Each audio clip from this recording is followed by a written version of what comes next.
Hey everyone, welcome to another episode of The Other Side of Addiction. I'm your host, Al Richards. This is going to be a very interesting show today. We're going to be talking about to humanize felons. And if you guys don't really know what that means, you're going to have to stick around and watch this show because my good friend Mark is going to explain it to us. And we're going to get in some, probably some pretty deep conversation about our system, and we'll just leave it at that. So Mark, thank you so much for being on the show today. I greatly appreciate it. Glad to be here, Al. Glad we could put this together. Yeah, me too. And before we get rolling here, I just want to say thank you to our good friend Dave DeRocher for connecting us. So Dave, I don't know if you'll hear this show, but thank you again for connecting Mark and I. We really do appreciate it, and we know you're probably out flying across the world country somewhere. Yeah, changing the world, which is really good because what Dave and the rest of his staff do over there at the Other Side Academy are just amazing. So again, thank you so much. Mark, gosh, you and I, we've had an opportunity to chat here and there, and we've gotten to know each other pretty well here in the last few weeks. You've had some interesting things happen in your life, and actually some things that's also changed your way of thinking when it comes to our judicial system and things like that. But give us just a little bit of insight about yourself, and we'll just go from there. Okay. Well, I spent 8 years in prison in Gunnison as the director of education, and that had a really huge impact on me as a person and on my perspective and perceptions of the judicial system. Before we get into that, I think that it'd be valuable to give a little bit of background. I spent 23 years as a high school basketball coach. I kind of hit the end of that run and got into administration in the school system. The school district that I worked for is responsible for the education program in the prison in Gunnison. There's at the time when I went in, there were 1,500 inmates in that prison. Now I believe there's about 1,800. And so there were teachers and administrators who were assigned to go to the prison and work. And it wasn't a very favored job. People didn't like to do it. It was kind of nobody wanted to do it. The person who was there, the administrator who was there, who was actually now the superintendent of our school district, was being moved from the prison to the junior high school. And I was the assistant principal at our high school, a local high school in Manti. And I had, as a basketball coach, you make a lot of friends and you make a lot of enemies. And I had two of the members of the school board were not my fans, if I can just say it that way. Anyway, I got called into the superintendent's office, and he said, Mark, I need to tell you something. You're getting sent to the prison to be the principal. I wasn't very happy. I had no interest in that job. He explained why, and he said, go do your time. Yeah, in a couple right. of years, we'll get you. Yeah. Go do your time. In a couple of years, we'll get you out. We'll get you back in the school system. And he made it palatable. Financially, I moved up in the administration levels and things. And anyway, I went not very happy. I got there was 247 students in the school out of 1,500 men. It wasn't fun. I just didn't want to do it. I had driven by that prison, I don't know how many times. And every time I thought about it, usually I didn't think anything, but if I thought about it, I thought, those are the dregs of society. They've hurt people. They're terrible people. They deserve what they get. I'm sure the Department of Corrections is doing everything they can to rehabilitate these guys, and they just don't respond. And that's what I'd always thought. And I think that's what most people think. I think these guys are so broken that nothing can fix them, and the department is doing everything in their power. Well, I got there, and for the first couple months, I was biding my time. But I'm not very good at sitting around. I just don't like to not do something. I always want to I always have a project at home. I always have a project in my life. As a coach, I was in a constant project. Anyway, pretty soon I started looking around. I realized that there were 1,500 guys here, and most of them were spent their time playing poker or playing dice. They weren't supposed to be doing that, but they did it anyway. Playing ping pong. They had like softball leagues and or getting in trouble. They were just human resource, incredible amounts of human resources just completely wasted. And so I started kind of looking around and seeing what was going on, and I made friends with my first felon, a guy named Charles Gordon, and he had the year before had graduated from the school there, got his high school diploma, and was actually spoke in the graduation. And so I started talking to Charles, and we kind of created a relationship. And the next thing you know, I'm talking to him 2 or 3 hours a day in my office. And my faculty's going, he can't be in your office. The security's going, he can't be in your office. I said, why? I didn't understand. Anyway, as I spoke with him, we started to involve other guys, and I started to get to know the facility. I went to the captains, I went all to the different housing units and got to know people everywhere in that facility. I went to the warden, who at the time was a really good guy named Sorensen. I found a lot of good people, found a lot of good officers. I found a lot of good felons. I got a lot of good inmates. And I was going, something doesn't match out. Well, to kind of get to the end of the row, about 6 months in, I came to a sudden realization that my perception of the system was absolutely 180 degrees wrong. Though these are bad men, I shouldn't say bad men. These are guys who have hurt people, and I don't want to ever diminish that. I can't imagine what it would feel like if one of them had hurt my loved one. Yeah. My friend. That's hurts and that's bad, and they need to be incarcerated. I don't question that at all. But the problem that I discovered quickly was that 97% of them are eventually going to be released from prison. And the statistics I quote come from 2 sources: the RAND Corporation and an organization called UPAN, which in Utah is the Utah Prison Advocacy Network. So that statistic comes from them. 97% of them are going to get back out on the streets. And 70% of them, 70% of that 97% will eventually return to prison within 5 years. So I'm thinking, why, first of all, if they're all going to come back, why are we letting any of them out? And why are we letting them out if they don't change? And why are we not doing more to help them change? The other thing that I found was they want to change.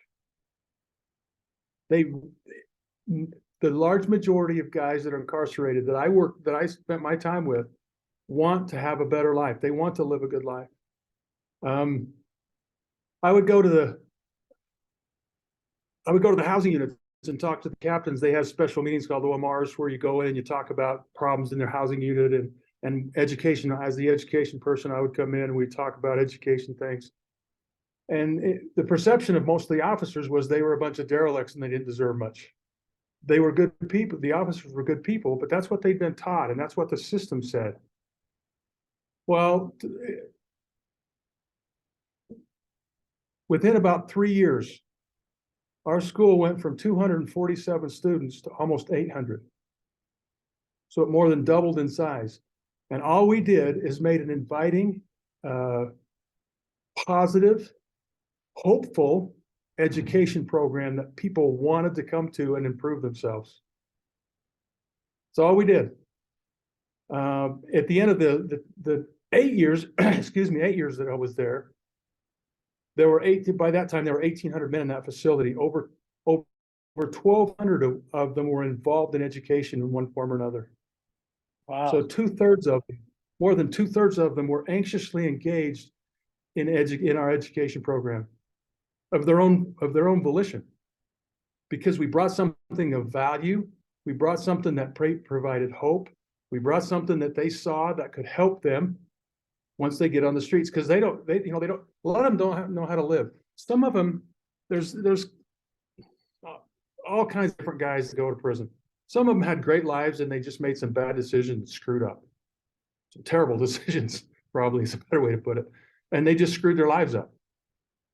Some of them came from pretty good families, And the next thing you know, somehow that for whatever reason, whether it's an operation and they start taking opioids or somebody introduces them to meth in a kind of weird way or whatever, and they become addicts and they go to prison. They end up in prison because their addiction drives them to crime. Some of them, and probably the majority of them, come from lives that were extremely traumatized in their youth. They grew up on the streets. Their parents physically, emotionally, and sometimes sexually abused them. The stories are endless. But they get in there, and the large majority of them don't know the basic principles that get us through life. For example, if they look at a successful person, many of these guys will think he either stole it, he inherited it, he cheated somebody. They have no idea that that guy that's successful worked hard, paid the price, followed the rules, and accomplished. They just don't even know that. Yeah. Because from their perspective, they've never seen that world. Just like I've never seen their world. As I've started doing this podcast, and even when I was in prison, I was talking to the guys. They would tell me stories about their lives, and I was just, that exists? That happens? Really? I was so shocked. Well, if you twist that around, they're just as shocked the way I grew up. The way a lot of us grow up, white picket fence kind of family. Mom and dad, dad goes to work, maybe mom does too, or maybe mom's a housekeeper, makes a good living. You go on family vacations. You have a life of love. I mean, nobody's life's perfect, but Right. you have a positive experience growing up. They don't even realize that exists. They don't know. So to interrupt you just for a second, Mark, that's our perception of other people's lives really is that way with all of us. Absolutely. Right? It's just not those who are imprisoned. And I do understand that they think this is how life is, and that's how it is for everyone, or exactly how you explained it, right? Because I've had some guests on the show who, they were brought up in LA around the gangs, and I mean, their way of life, they just thought that's how everyone lived because that's all they saw, right? They didn't get a chance to get out to really see the true stuff. So in a way, I don't know, really, I guess in a way you can't blame that individual, right? Because they're just living life of what they know. I grew up with an anger issue. And the reason why I grew up an anger issue is because that's what I saw, right? If things didn't go your way, you threw a fit, you got angry. And I thought that's just how you were supposed to act when things didn't go your way. Yeah. So it's easy for people to fall into whatever that they fall into. And it's easy for us who don't live that kind of lifestyle to judge them. And on the reality, they're also judging us. And I think that's a great perspective. We do often judge them, and they judge us back. Yeah. From their experience. And that's I had a great experience. My professional experiences have been fantastic. As a basketball coach, I worked with all these young men, and we were very successful, and we had I just saw a lot of really neat things. I was a part of it. But this experience for me, personally and professionally, was the greatest thing I've ever done because it helped me humanize people. It helped me humanize people that were way, way different than me. I never have felt like I was a racist, or I didn't, I had a lot of friends that, for example, drink alcohol, and I don't participate in that. I got a lot of friends who throughout my life that have had a different lifestyle than mine. So I've never been harshly judgmental. But I've also not really understood where they came from. I never stopped to think, well, the reason he's that way is because his dad beat him every day or every week, or his mom was a drug addict and he watched her ruin her life taking drugs or whatever. Yeah. And so this experience has taught me something that is completely is just invaluable in my life. And it's something I wish every person could do because it changes your perspective. I have a book called All My Friends Are Felons. And when I wrote that book and published it, my friends that aren't felons kind of took offense in a fun way. Wait a minute. Guys I grew up with said, Mark, you're not going to tell all our stories, are you? but the reason I titled that book that way, well, there is actually a specific reason, but the purpose of that title is to indicate that my friends, I have so many friends now that have been incarcerated, people I would have never known. I just spent the night last night. I'm down here in Cedar City to visit my daughter, and I got a buddy who was in prison. I met him in prison, and he lives down here. He's got a painting business. He's very, very successful. I just spent the night over his house with his family, and I could have stayed in a motel, but on the way down, I thought, hey, I'm going to call Jake and see what's up. And he was available, and he had some time, and he's doing amazing. He's a great person. He's loving, he's kind, he's forgiving. He has managed his addiction issues. He's living a good, productive life.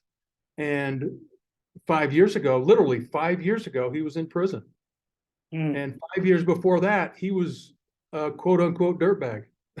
He was one of those low life scumbags. That's where he was 10 years ago. And I met him in prison. He worked in our education program. I watched him grow and change and start to become the person that he is now. And he continues to evolve, and he continues to grow. And he's just a great guy. He's got a huge heart. He's hardworking. People can change. I think that's another thing we get in our own lives. Change is hard. Change doesn't just happen because you wake up, I'm going to change today. In fact, before we started this podcast, I just made two-page sheet of things that I want to change in my life. I went, crap, that's a lot of work. But well, I think also, Mark, a lot of people don't even know where to start, right? Because you know a little bit about my story in 2009 of me losing my job and finding out who I was as an individual. I wasn't who I even came close to thinking who I was as an individual, and wanted to change my life. And I questioned that in my head over and over. Okay, how do I do it? Where do I start? And that's a super question. That is a great question, because it's hard to know, and it's hard to get out of your cycle. We all have our own cycle. We're just moving through life. Some people call it a rut. We get in a rut, we just live our lives. And it's hard to get out of that rut. It's hard to get out of that cycle. It takes a concerted effort. And the question that you ask is, how do you do that? I think the first thing that's got to happen is a realization that you need to change.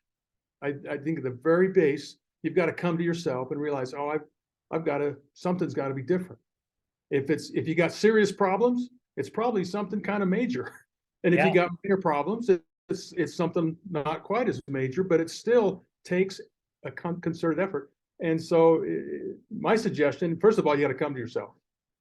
And what I mean by that is, some people have a come to Jesus meeting, or you've got to come to realize that the path that you're on is not what you want. And again, it might be a huge change. It might be a small change, but I want to improve this part of my life. I don't want this part of my life anymore. And then you got to kind of take the positive approach. If you want to stop drinking, you don't say, man, I got to quit drinking. I got to quit drinking. You got to say to yourself, I am sober. That's it. I am sober. I don't say I don't drink, or I don't take drugs, or I don't do that. Be positive, a positive, affirming, present tense statement about yourself, and write it down. I mean, literally, while I was waiting to start this interview, I wrote 2 pages of things about my life that I'm going to change. And I'm not going to change them all at once. There's not a magic one, but I'm going to start working on those things, and I'm going to post those things in my office. I'm going to read them every day. I'm going to write a little bit about them every day, and I'm going to put them in the present tense. One of the things is I'm going to start running. I haven't ran for a lot of years. I've had some leg issues and some back issues. I'm healthy again. So I'm going to start running. I want to start running in the mountains 5 miles at least twice a week. Now I can't do that, and I'm not going to try that tomorrow. Right. I wrote down I'm going to start by running a half mile every day next week. That's not very far. I'm an old man, but that's plenty far for me. and I wrote that down, and I'm going to write that down every day, and then I'm going to put on my running shoes, and I'm going to go right down the road and back. Half a mile is 4 blocks. So I'm going to write 2 blocks down and 2 blocks back. Right. And then next week, I'm going to up it by a quarter mile. And the next week, I'm going to up it by a quarter mile. And I'm going to get little steps. and I write it down. That's what I do. I make positive affirmations about it. I write it down, and then I start small. I try not to take off. I'm not going to try to eat the elephant all at once, because if you do, you get discouraged quick. Well, yeah, then you'll fall back in the same old pattern. Yeah. again. And it's That's it. crazy I that can't you do it. I used can't do it. that you used the fitness, right? Because that's exactly, well, two places I started.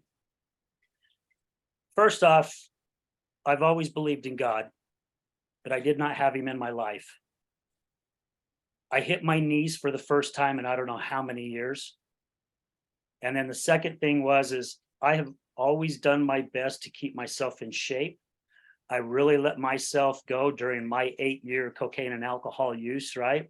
I was up at 198 pounds. And I thought, you know what? My wife bought me a mountain bike, and I'm not ready to go take the mountain bike on the mountains. So I'll just start riding it around the block. Yeah. And before I knew it, I was doing a mile. The next thing I knew, I was doing 1.5 miles. Then I was doing 3 miles. Then I was doing 5 miles. Then I was doing 7 miles. And it was those baby steps. I went from hitting my knees every once in a great while to where it was pretty much getting close to a daily basis. That was the start, right? And like you said, little teeny baby steps. As long as you're going forward, you're making progress. And that's so true. And that's true with everything. Again, major or minor. Yeah. And so as we worked with these guys in prison, we start making baby steps. We had 100 guys, for example, that volunteered to work in an education program just to help other guys. They just gave their time. They said, hey, and when they volunteered, I required them to work at least 10 hours a week, because I didn't want a bunch of guys just showing up for 5 minutes here and there. I wanted them a serious commitment. Over 100 guys were volunteered, 10 hours a week in education. And they didn't get paid. They just wanted to help. And these were felons. These are criminals. These are bad guys. And they're willingly doing it. And I saw guys make little changes, and they weren't perfect. They still made mistakes. I had to fire. I fired one guy 3 times because he couldn't do what I asked him to do, and he couldn't keep the rules. But he would come back and say, Mark, I want to work here so bad. And we'd do some evaluation, and we'd say, okay, let's give it another go. I fired him 3 times and finally stuck. So change is hard, but you can choose your hard. You know, you go to your addiction, Al, it was ugly. I'm sure I don't need to even hear you tell me the cocaine and the alcohol, it was ugly. Your life was falling apart. Everything was bad. Everything was yucky. And to get out of that was hard. It took a constant effort. It took little steps. I'm sure you didn't make it the first try. I'm sure you started making steps and you fell backwards a little bit. I've never known anyone that didn't do that. Right. But the process is just like riding a bike or trying to get in shape to run 5 miles in the mountains. It takes little steps. And I guarantee in my quest to do that, I'm going to miss some mornings running. And I guarantee in my quest that things aren't going to go great all the time. And sometimes it's going to go even better. I might, instead of increasing a quarter mile, I might say I'm going to add a half mile this week. But it takes the constant. I am. Absolutely. I'm a big believer of writing things down. I have terrible handwriting. I don't think I'm a very good writer. But if I want to do something, I am a runner. That's one of my affirmations. I am a runner. My body doesn't want to do this. my mind doesn't want to do this, but my heart does. And so my heart's gonna use my writing, my affirmation, to move forward. And to hurry and spin off of that before you go further, Mark. To me, those are the 2 most powerful words in our English language, is the I am. I am. And I read this quote years and years ago, and I still love using it today. And I want our audience to really listen to this. The words that follow I am will follow you. Absolutely. Absolutely. I am stupid. I am old. I say that sometimes. I am dumb. I am lazy. Or I'm smart. I'm energetic. I'm sober. I'm a good golfer. Right. I'm a loving and kind husband and father. I am. I am what I want to be. And it's maybe I'm not that. Maybe I'm still not a loving and kind husband and father that I want to be. But I don't say I want to be or I will be. I am a loving and kind husband and father. I am sober, even if I fall off the wagon sometimes. I am. You tell yourself that enough and you believe it. That's something that I found with these guys in prison. And I think all of us face these challenges. A lot of them grew up, you're stupid. Oh You're yeah. worthless. You're worthless. Stupid, and I won't use all the language that I'm sure they heard, but that's what they were hearing all the time. And I'm not saying all of them that did that, and they didn't all come from families who struggled. A lot of them came from good families, actually. But a lot of them grew up, you can't do that. They heard that all the time, and they internalized it. And they got in a cycle of that's who they were. And breaking that cycle takes vision, it takes purpose. I think it takes writing. Just a huge fan of that, and it takes doing it in the present tense. I am strong. I can only bench press 10 pounds. But if I say I am strong and I work towards building my strength, I'm going to get stronger and stronger and stronger. Yeah. And maybe I won't be the strongest man in the world, but I will be strong. I will be smart, whatever it is I undertake. It's changing it into those positives, right? I Yes. mean, you've been saying that throughout the whole show. I heard a talk one time where somebody was talking pretty much about the same kind of thing we are, and the guy was saying, yeah, a lot of times he hears his clients say, I don't want to be fat. Well, instead of saying you don't want to be fat, why don't you say I am thin? Yeah, I am thin. Because now you're not looking at yourself as being fat, which is what you want to get rid of. But if you're still perceiving that you're fat, you're not going to lose the fat, right? However, if you change the verbiage around, that's what starts changing things. It does. Our minds are so powerful and we don't use them. Right. Minds are incredible. God gave us a cognitive ability.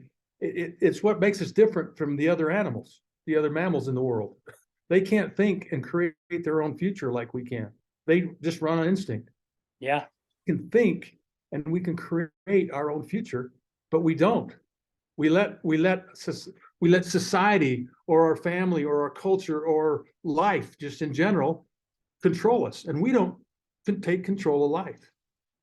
And it's easy. Again, it's not that complicated. You have to create a vision. You have to put it in the present tense. I am whatever it is you want to be. You have to put it into action. You can't just sit on the couch and say, I'm thin and watch TV all day. Right. However, if you start thinking, I am thin, if you start thinking that, you start thinking, man, I got to do something about this. And so then the next thing you know, you're off the couch and you're walking around the block or whatever it is. I am sober. You still might have a problem with alcohol. But over time, as you do that and you write it down and you affirm it in your mind, you're going to push yourself through. And at some point in your life, you're going to be sober. There's just no doubt in my mind that's possible. Now, I don't want to downplay the power of addictions, the negative power of addictions. I've seen that firsthand in my own family and in different situations, and it's powerful. Yes. And you get in that world and you don't want to do a damn thing except use. Because it's your escape. It's the way you cope. Well, yeah, it's numbing yourself, right? Because you don't want to feel the rest of the world tumbling on you. Because you've lived this cycle of being tumbled on, and it's just hell. And so you can choose your heart. You can lay in the gutter and drink your booze or whatever. And I don't mean to discredit anyone because that's hard. Yes.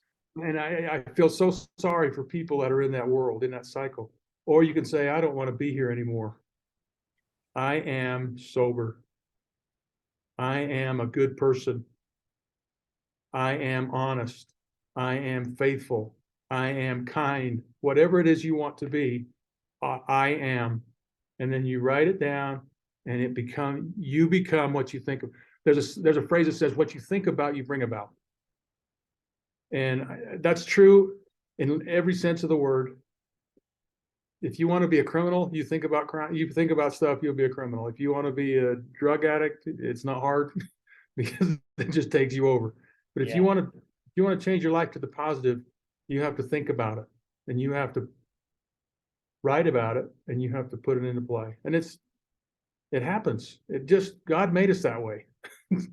So anyway, that's probably enough of that, but Yeah, so where did all this whole program go? Because I'd love to have you wrap that up and go into our next thing.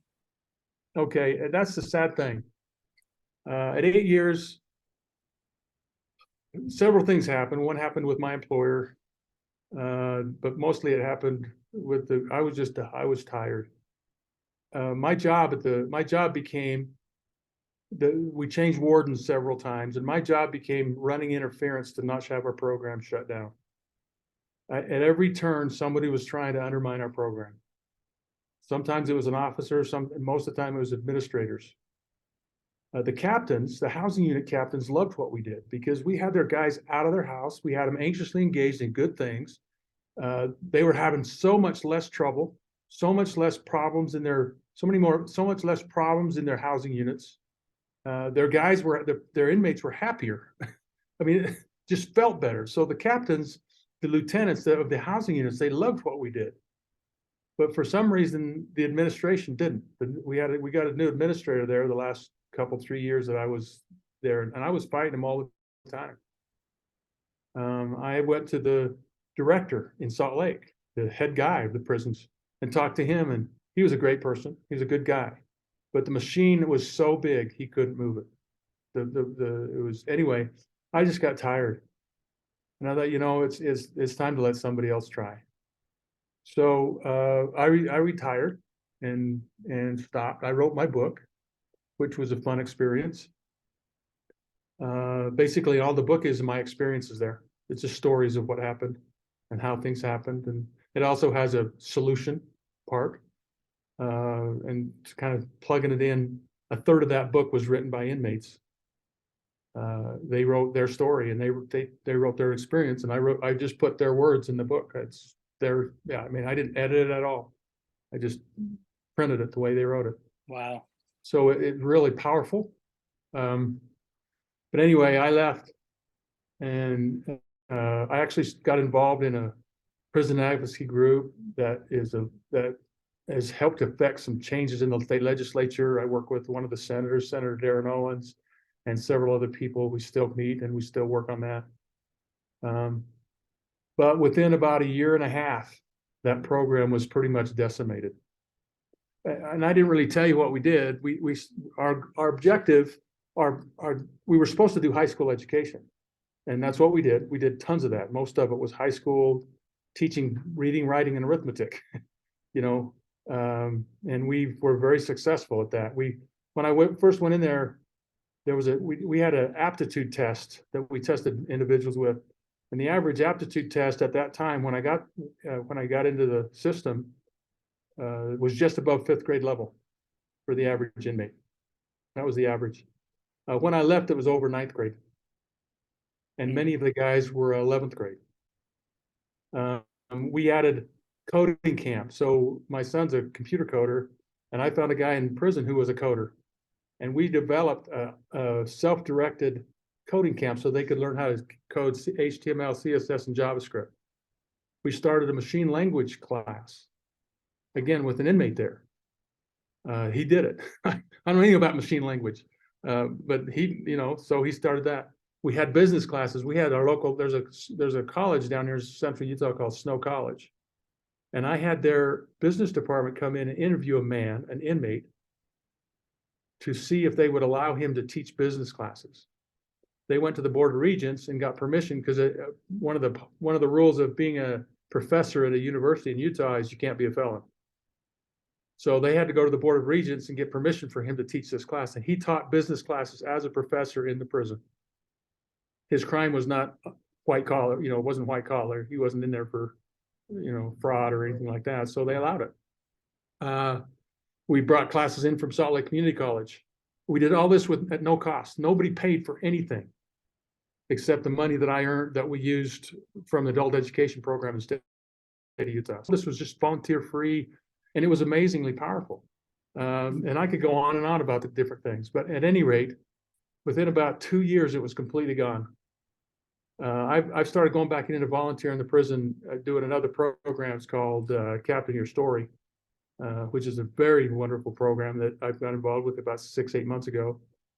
But I went in to look at the education department. We had over 100 computers, 123 computers, as I recall, for student use. We had purchased and written grants and got money to do this. They were all gone, physically gone. They had 173 students, where we had over 1,000, we had 1,100 students. And it's just sad. And it's gone because the system doesn't want it.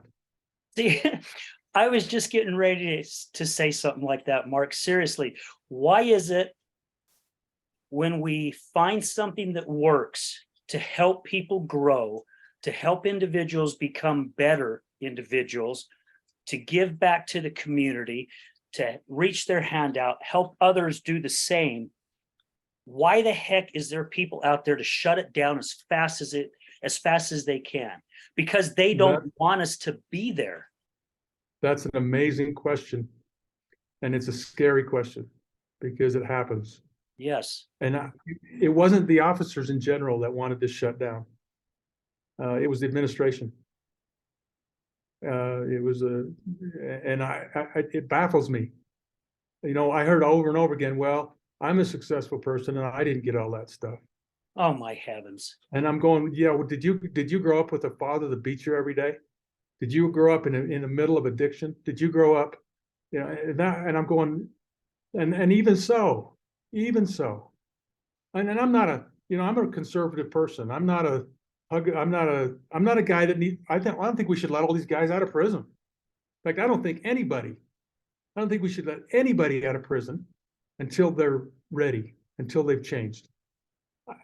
To me, that's the bottom line. They need to serve their time. Yeah. And then they need to show through their actions that they're ready to live in society peacefully. But the caveat to that is the system needs to be created so that they can learn that process and change over time, years. It took them years to get the way they are. Right now, the system says, well, 3 months before you hit at the gate, we're going to give you all these classes and we're going to reform you and we're going to send you on your way. Yeah, and they wonder why that doesn't work. It's ridiculous thinking. It took years to get this way. I know myself, the 2-page list that I wrote here is going to take me years to accomplish. Some of it's going to happen pretty quick, but some of it's going to take years. The 5-mile thing, if I'm doing that by next summer, I'm going to be glad. Yeah, right. It's not going to happen. I'm just old and I'm older and there I am using I am old.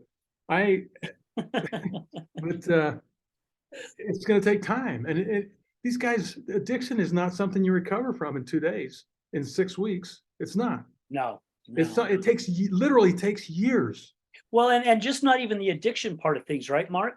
Because it was something that's happened in their life that put them in that moment of addiction anyway. So you're just not only doing your best to correct your addiction issue, you're also doing your best to learn how to deal with the trauma that's happened in your life.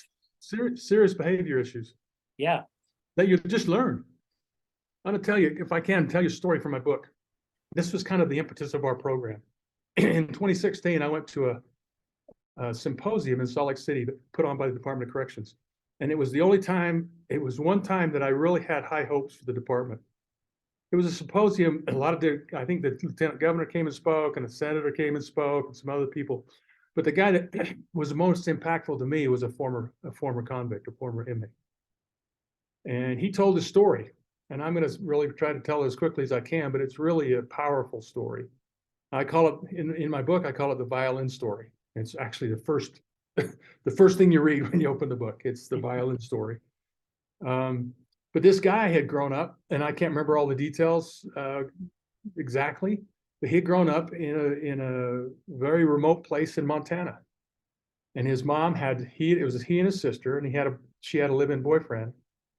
And his mom got pregnant and had another baby, and the live-in boyfriend wasn't his dad. It was just another guy. She had another baby, and within about 4 months, the live-in boyfriend bailed. So this lady's living in Montana with nothing, and she decides to head home to Ogden, where she was from, to try to get some support, some help. So she takes her family and moves to Ogden, Utah, between the avenues. And, this kid went from living out in the mountains in the rural area to inner city. That's as inner city as Utah gets, really, Yeah. between the avenues in Ogden. Well, he doesn't have much. His mom gets a job like working at a 7-Eleven or something, and he has nothing. And he realizes that he can go in the backyard and steal some clothes and have some nice new clothes.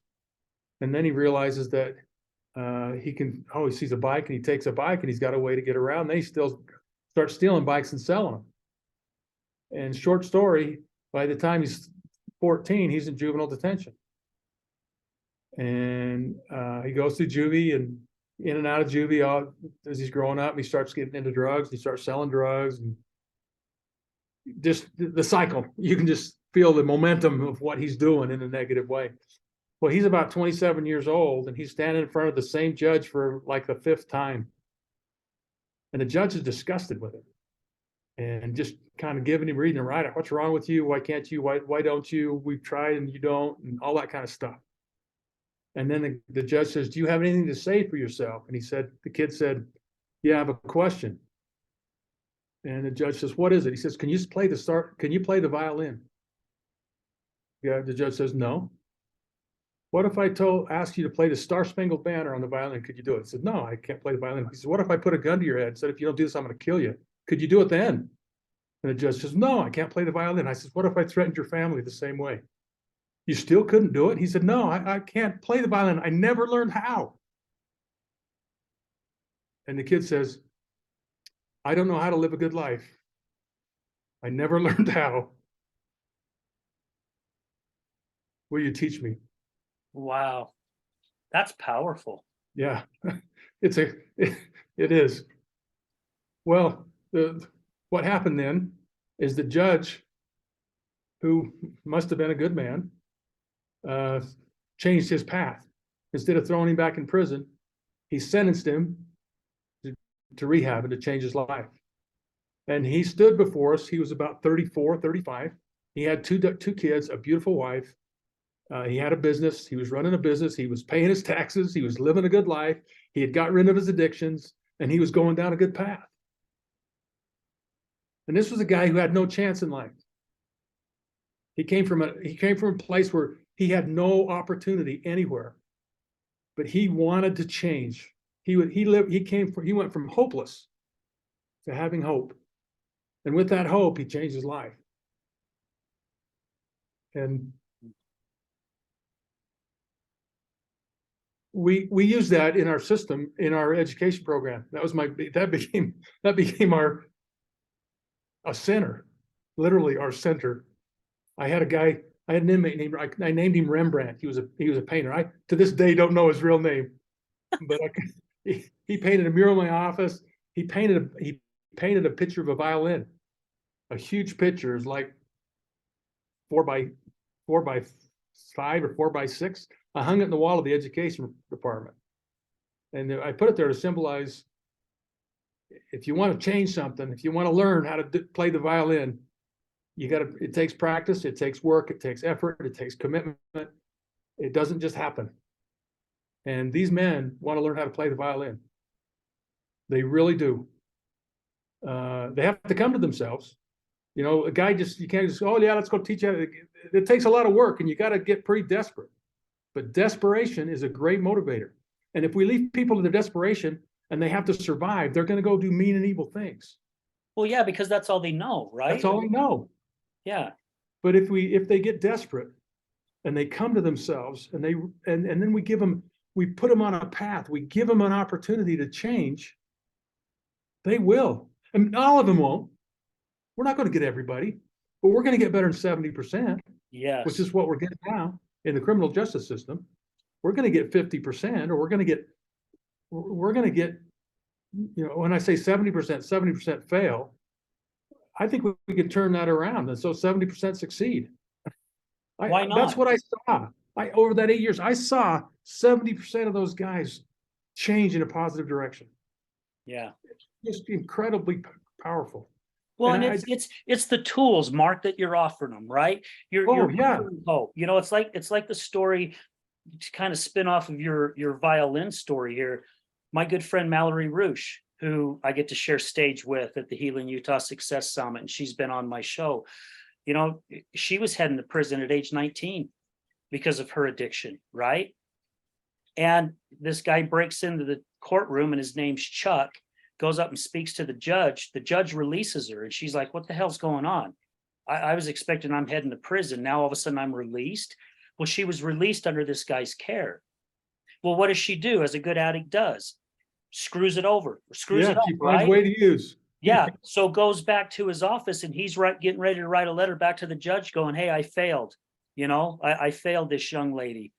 And she's crying, not wanting this letter to be written because she doesn't want to go to prison. Because you don't want to be an addict. Who No, wants no. to be an addict? No one. So he stood up, slammed his hands down on the desk and says, what do I got to do to get you to realize your life is worth living? And she told him, I want to be inspired into recovery, not forced into recovery. That freaking man changed her life. Now she's going out speaking. She's wrote a book, I Am Recovered. You know, she's going out and letting other people know. It's the inspiration, right? Because all they've known is heartache. And she came from, you know, she was a 4.0 student. Came from a good life. Came from, you know, her mom battled some addiction and stuff. But she went on. Her dad left her, I think, at the age of 4. So not knowing she had an abandonment issue, right, deep inside that she didn't know she was struggling with. Yeah. There's all these things that happen, and just not even with the addiction. I'm sure, as you've pointed out through this show, it's same with a lot of the people who are in prison or constantly getting in trouble. It's the life that they know. And we're doing the Yep. same things in our educational system.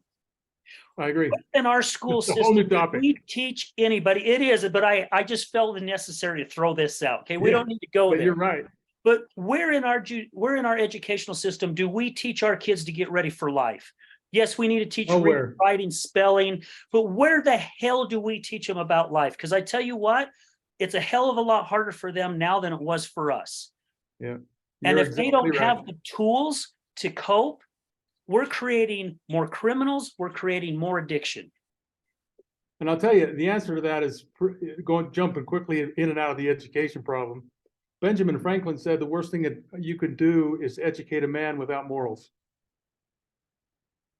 He said, and I was a paraphrase, but that's what he said. The worst thing the system could ever do is educate a man who doesn't have morals, or not educate his morals with his education. Yeah. And we are educating our entire population without teaching the morals. And morals have been removed from the school system. They used to be there. Yeah.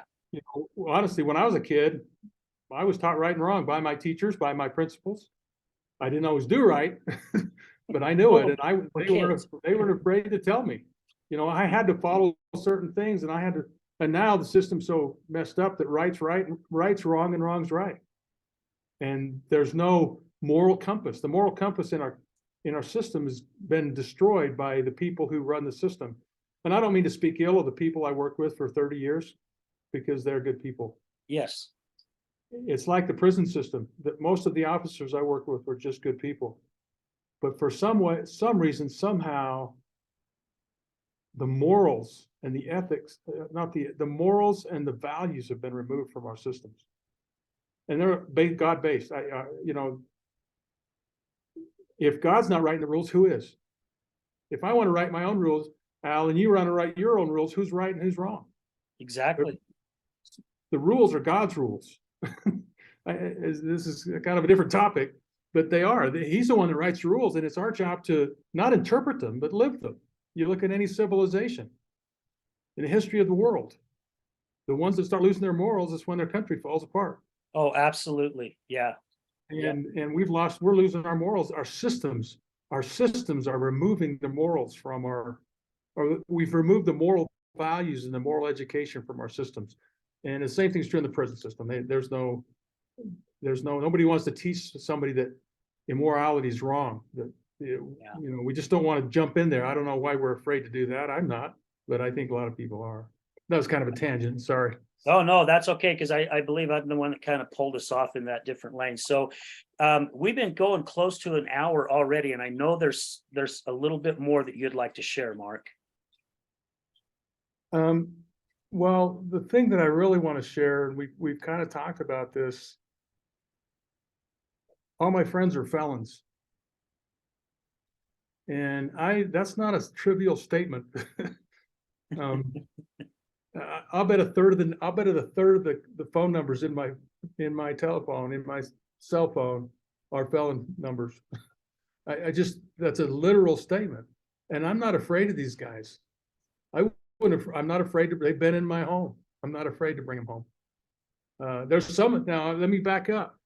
The ones that haven't changed, the ones that haven't come to themselves, I'm leery of those guys. Right. They're still criminals. I'm not afraid of them, and I'm not going to completely shun them, but I'm going to be careful, because that's just being smart. But so many of them want to change, and so many of them have changed, and so many of them are changing. They face huge problems when they get out. They can't get a job. It's so almost impossible to get a job. Some of them can't find a place to live. If they don't have good family support, they're likely going back to prison. Yeah, because they'll go right back into what they were doing because Yeah. they got them in prison in the first place. Yeah. And so change is hard, but we got to choose our heart. With the prison system, changing it is hard. It's going to take hard work. We've got to, as I mentioned, I got to know the previous two Department of Corrections directors, the head honchos of the Department of Corrections. I got to know both of those quite well. Spent time with, especially the one before. I was in his office 2 or 3 times. We were exchanging books and exchanging ideas. The last one was actually came from San Pete County, and so I knew him as well. But the new director, and this is a message of hope for the system. The new director is a man, he's in his 50s, who actually played basketball for me 35 or 40 years ago. He's a great person. I've had a chance to get to know him. Well, I've got a chance to get to re-know him as he's got this position, and we visit every, I don't know, 2, 3, 4 weeks. It just kind of depends. We text one another, talk on the phone. I'm actually going to see him this next coming week. And I am very confident. I've seen already some movement from him, and he is facing a huge machine, a huge system, and he is going to change it. I'm very confident in his abilities to move this mountain, and I'm really quite excited. It's the reason I started. I'm starting my podcast. All my friends are felons. I hope you'll take a minute to look at it. I hope the viewers will also take a chance to go to Amazon and pick up my book. It's about my experience that we kind of talked about today. But I'm very excited about what Brian Redd is going to do for the Department of Corrections. He's already, he's working hard. He is reaching out to all different groups, every single member, if you will, of the whole system, good, bad, and ugly. He's reaching out to, and he's a very intelligent man. He has a huge heart, and he has a very strong desire to resolve the issues that we've talked about in this podcast. And I believe he will. I have fun play. That's why I've started my podcast. All my friends are felons. That's a podcast that's about humanizing, helping people realize that we all change. I have to change. Al, you have to change. We all have to change. Yeah. The best of us change. The thing is, the best of us are just good at changing. We never stop to think about that. But the best of us are the people we know in this world that are the very best. They're the ones that are best at changing. That's what they're best at. The outcomes are a great life and a great person. The ones that struggle with change are the ones that aren't as good, if I can say it that way. I sometimes struggle with change, and I have my challenges.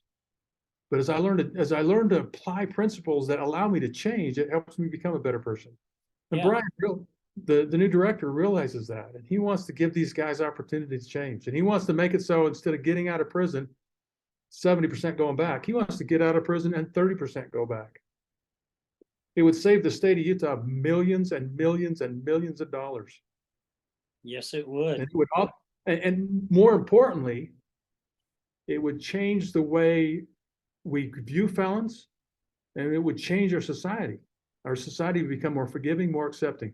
We'd have less crime. We'd have fewer problems. Are we going to get rid of all that stuff? Absolutely never. Not in this life.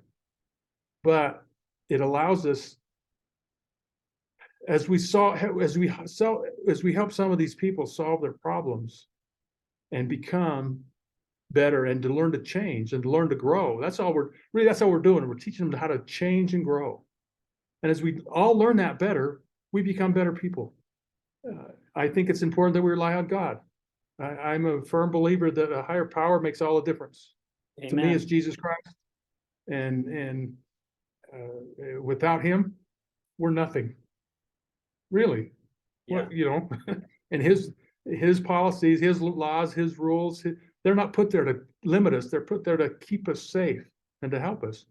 And as we learn to change and direct ourselves towards kindness and faithfulness and love and patience and forgiveness and those kinds of values, we become a better society.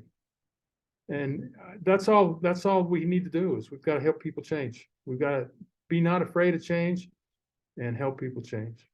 Whether it's the addict, or the guy who struggles with being honest, or whether it's the guy who just can't get his butt out of bed to go run his quarter mile in the morning, whatever it is, that's what we need to do. Well, when we start changing ourselves, and at least I'm finding this only in some aspects, not everything. I can change myself and I can be happy where I've gotten, right? However, I still want to continue to change. Absolutely. So going and changing yourself doesn't mean, okay, now I can stop. I'm done.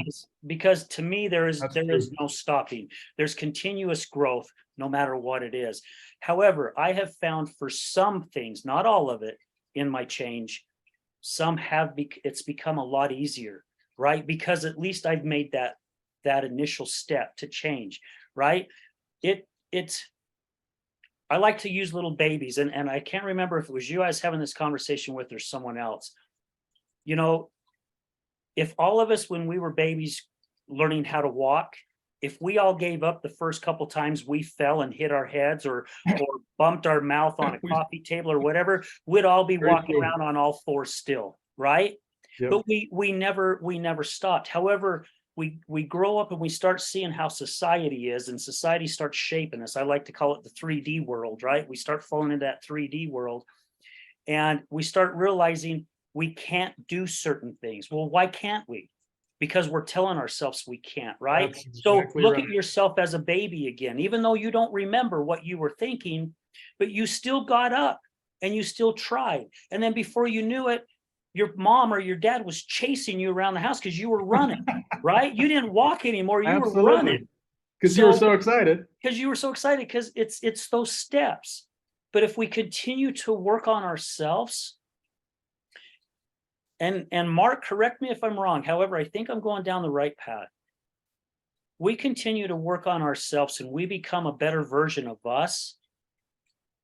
We are now helping other people who are around us become better versions of themselves.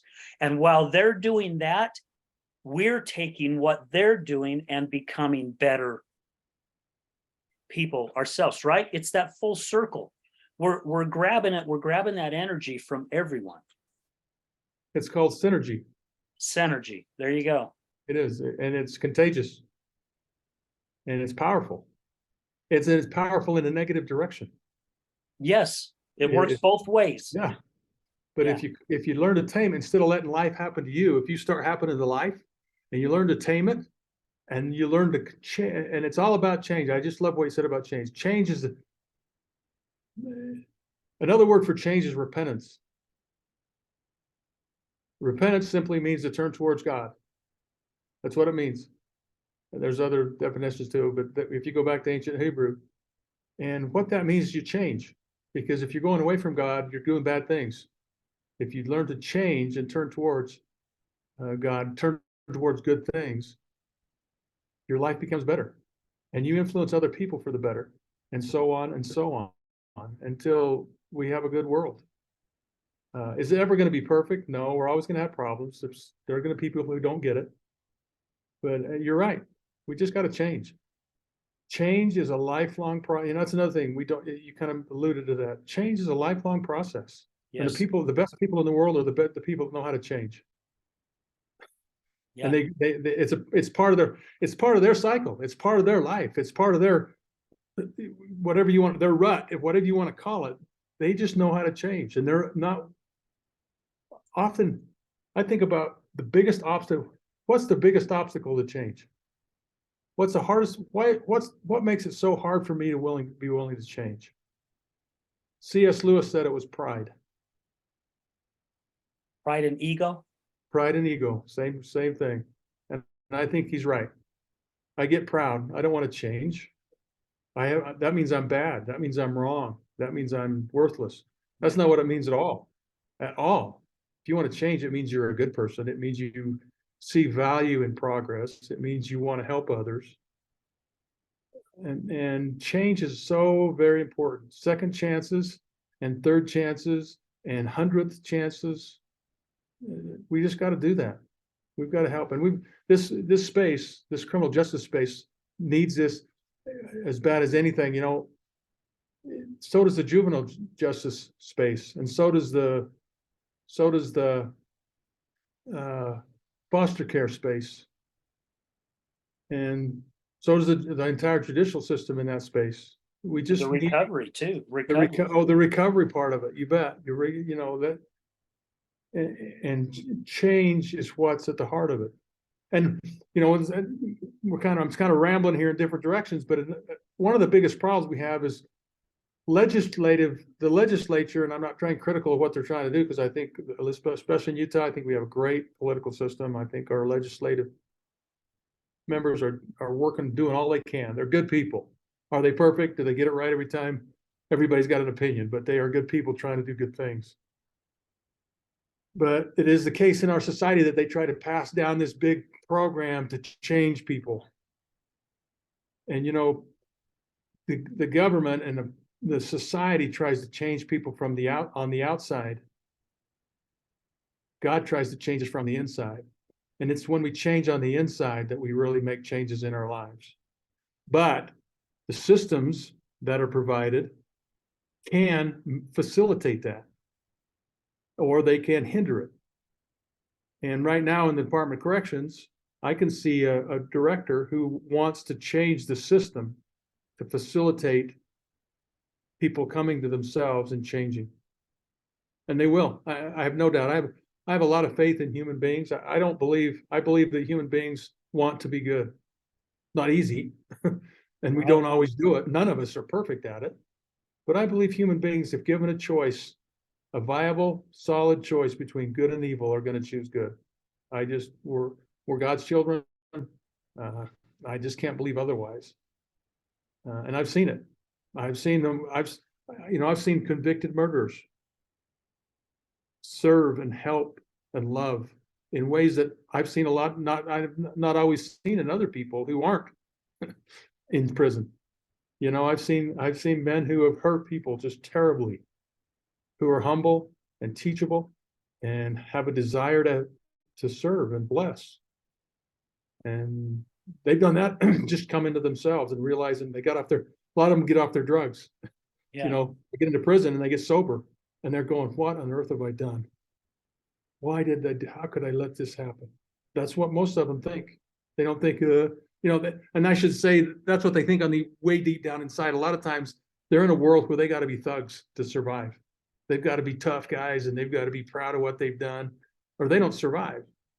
But if you get cleared down, if you get rid of that and you get down deep down in their souls, they have so much regret for what they've done.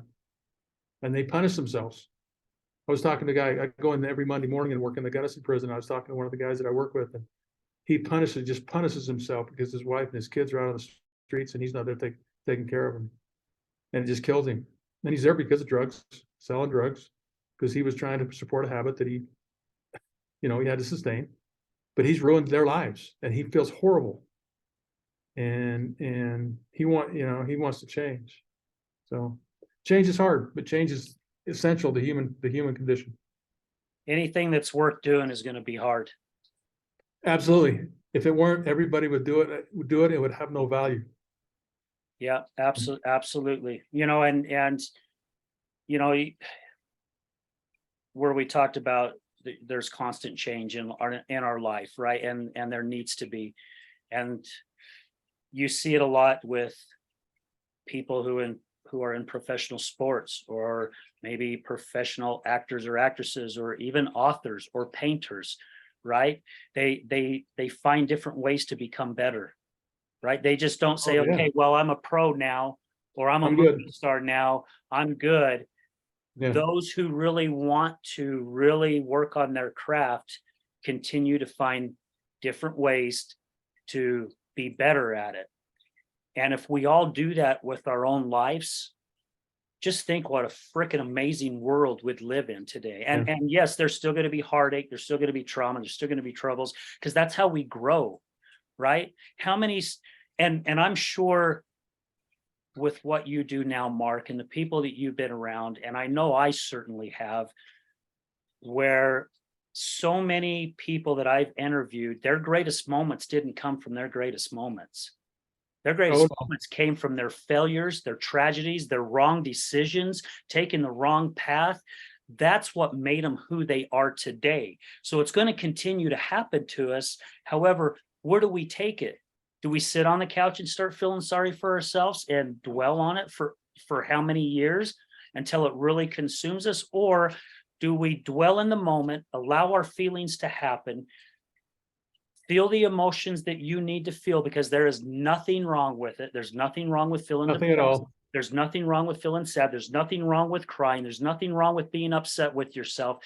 However, do not stay stuck there. Feel it, take it on, move on. That's absolutely true, Al. It's absolutely true. What happens though is we get stuck in the depression, and we don't want to. We want to wallow in the misery, and we've got to say, no, I'm not going to wallow in the misery. I'm going to let the misery happen, because your feelings are real, and Yes. we need to give them a voice. You can't suppress them, because you suppress them, that creates a different problem, a new problem. But as you let them, you give them a voice, and you say, okay, that's where I was. Now, what am I? Yeah. And you just have to move forward with that.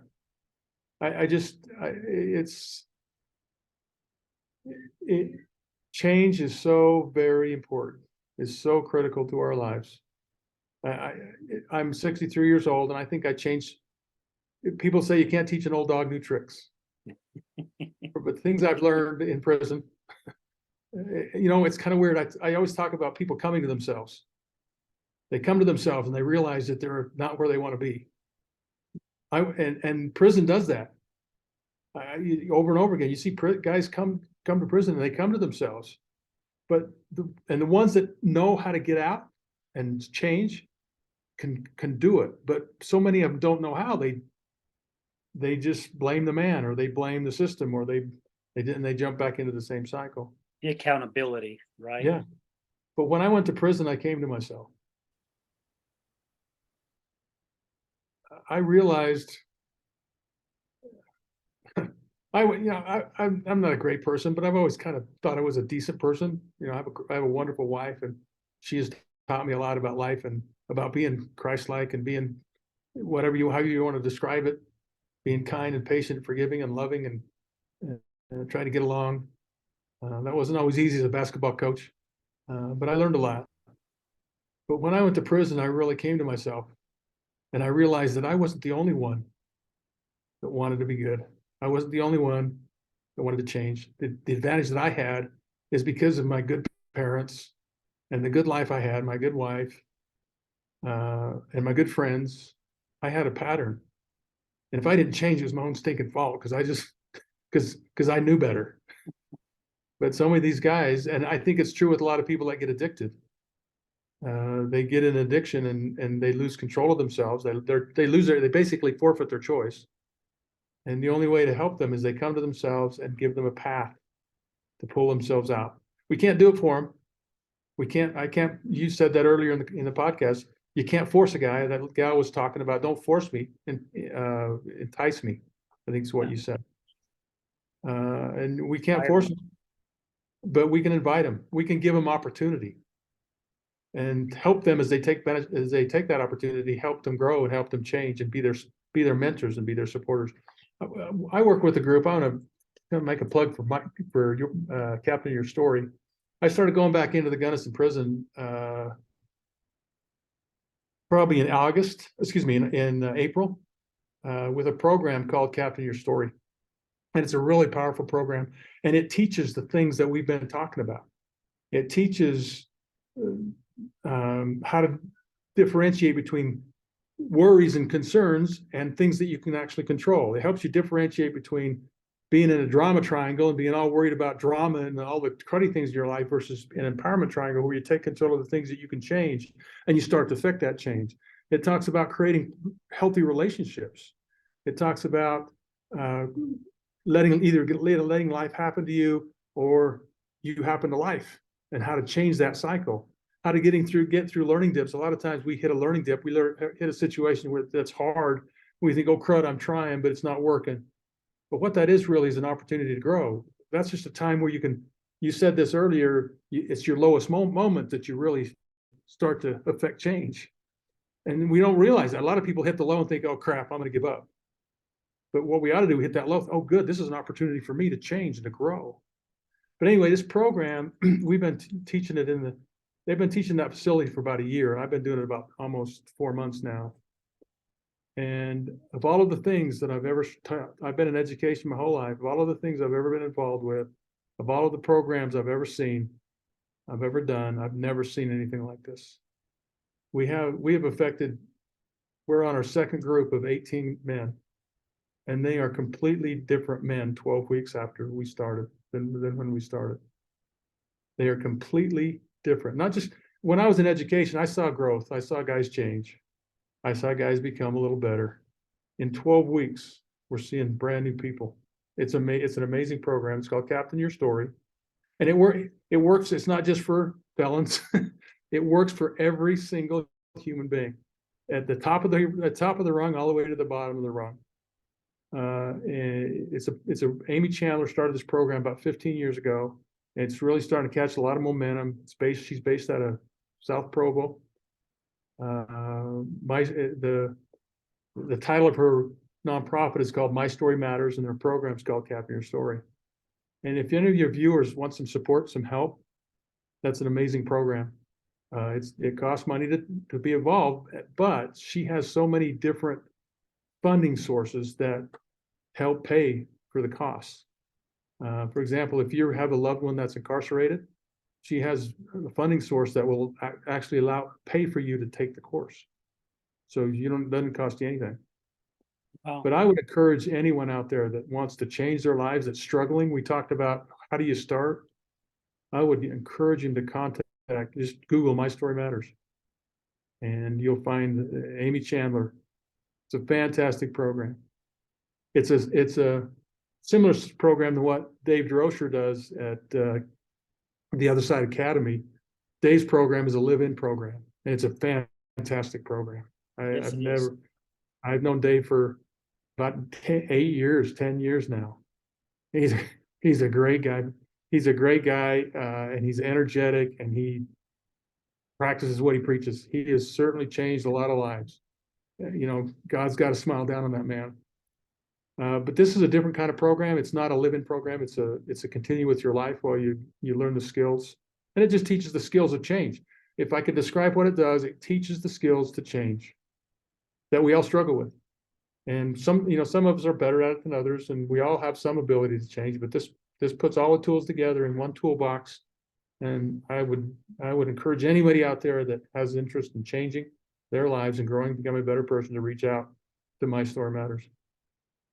Amy Chandler. I've heard that name come up a few times in the past 2.5 years that I've been doing this. Yeah. She's a remarkable lady with a unique story herself.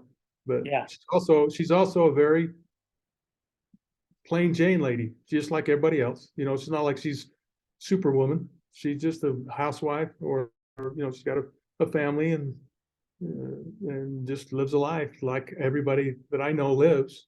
She just has created a toolbox that's changes lives.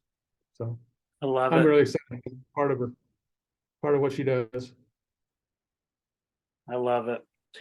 Well, Mark, my gosh, this has been an awesome show. And again, I'm grateful for Dave DeRocher for introducing us. And I'm glad we finally had the opportunity to get this show done. And I guess today was the day it was meant to happen, right? Because Hey, I am a firm believer things happen for a reason. And the information that was shared today was amazing. Thank you for sharing your experience and things that you've seen, right? And also for wanting to make a difference in the community, because it's people like yourself and like Dave and Amy and so many other individuals out there. you.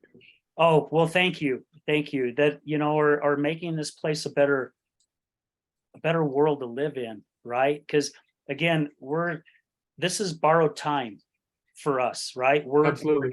We're here to do whatever God put us here to do. And sometimes it takes us a while to figure it out. And even though we don't have it all figured out, at least we understand a little bit of our journey now where we're supposed to take it. So thank you so much. With that being said, what would be your main message to our listeners today? Well, I think that's threefold. Okay. I think the first thing is we all need to accept change. We need to change maybe we need to change our perspective. Maybe we need to change our fitness level. Maybe we need to control our temper. Maybe we need to be more kind. I can go on and on. We all need to change. And the people that are the best people in our world are people that understand the value of change and are completely willing to do so. The next thing I hope that we'll realize is all of us in the change world, or excuse me, the whole human race is in the change world. That includes felons. I'm not saying we need to trust. I don't believe we should in this world trust everyone. I don't trust everybody. But people that are, I don't look at their past to see if I can trust them. I look at their present to see if I can trust them. Can I trust what they're doing? Maybe if they have some violence issues, I might be a little leery of that, but I'm still going to try to trust them and help them. And as I see them grow and change, I'm going to allow them, and I'm going to forget about their past and accept who they are. And I think that's an important thing. And these guys, these men that I've worked with, they want to change. And as they change, we need to let them change. We need to accept it in our society and quit holding this over their heads, because it's not, it's not right. What happens if I make a change and people hold it over my head? It just makes it hard, and it makes me then I have to fight being resentful, and I have to fight being negative and hateful. And sure, I can learn from that, and that's good for me to overcome those things. But boy, it'd be so much nicer. We live in a community. A lot of the people we're talking to are Utahns. We live in a community of some of the best people in the world. Utah's a great place. There are just Christian people from one end to the other, and some that aren't Christian that are still really good people. But we need to forgive, and we need to allow others that have hurt and done some really bad things. We need to allow them to change. As they will, we need to forgive and accept. And the last thing is the system needs to be created. And I'm not, we're talking about the Department of Corrections here, but I think the same thing in the juvenile justice world and in every world, every part of our world, whether it's addiction, we need to help people learn how to change themselves. They need to come to themselves, and then we need to give them a pathway to change. If they come to themselves and they don't know how to move, they don't know where to go, they fall in the same ruts, they fall in the same traps, they fall in the same places, and it's ugly. They're miserable, and then they just chase the misery away with an addiction or with substances. We need to provide that way to change, and not just talk about it. We need to say these are some methods. Other Side Academy is a place, if you have serious addictions and you're a single person, if you want to get out of it, you come in, you can go commit 2 years of your life, and when you come out, you'll be a brand new person. You'll be the person that you dreamed about being when you're 8 years old. Yeah. That's who you'll be. You'll be the guy that when you were 11 or 10 or 8 or whatever time that was where you're dreaming about your future, you'll be that guy. You'll be the person or that girl. or the girl. Absolutely. Yeah. Absolutely. Amy Chandler's program. There are other programs out there. Jeff Richens has a program that deals with addiction. There's a lot of programs that are out there to help people and latch onto one. My favorite's Other Side, Captain Your Story, because I live it and I see it change people's lives, and it's powerful. But as people change, we got to forgive them, and we've got to allow them back into our world. And as we do that, we're going to find peace. I'm going to interview. Well, I just interviewed a guy last week that was involved with some very notorious crimes in Utah. He started the Tongan Crip gang in Utah. He was involved in a shooting at the 24th of July parade about in the 90s. You know, he was not a good dude. Well, he now serves in the church in his community. And he has an electrical business. He lives a great life. He's got a family. He's got a dozen kids, literally. He takes responsibility for all of them. He's a fantastic person. And he started the Tongan Crip gang in Utah. Now he regrets that. Right. He doesn't say that with the badge of honor. But he said, that's where I was, and this is where I am. And if you can go from that one end to the other, if he can do that, change for me is pretty easy. Oh, absolutely. Right. You know, because he's had to do some hard work. But thank God, and he thanks God, he thanks his family, his parents who never gave up on him, and his current spouse and the people that help him. So yeah, I love it. That's a great main message. Thank you, Mark. I greatly appreciate it. thank you, Al, for having me on. Absolutely. So guys, again, check out Mark's book. All My Friends Are Felon. Go on Amazon, check it out. You guys heard a little bit about it today, man. I would highly recommend getting the book and checking it out. I'll make sure too that we get Amy Chandler's information on there as well down at the bottom of the notes. So, you know, people that have heard this can actually go check that out. And I think I need to reach out to Amy, see if I can get a hold of her. I think you'd love to have her on your show. Oh, absolutely. Absolutely. Yeah. Yeah.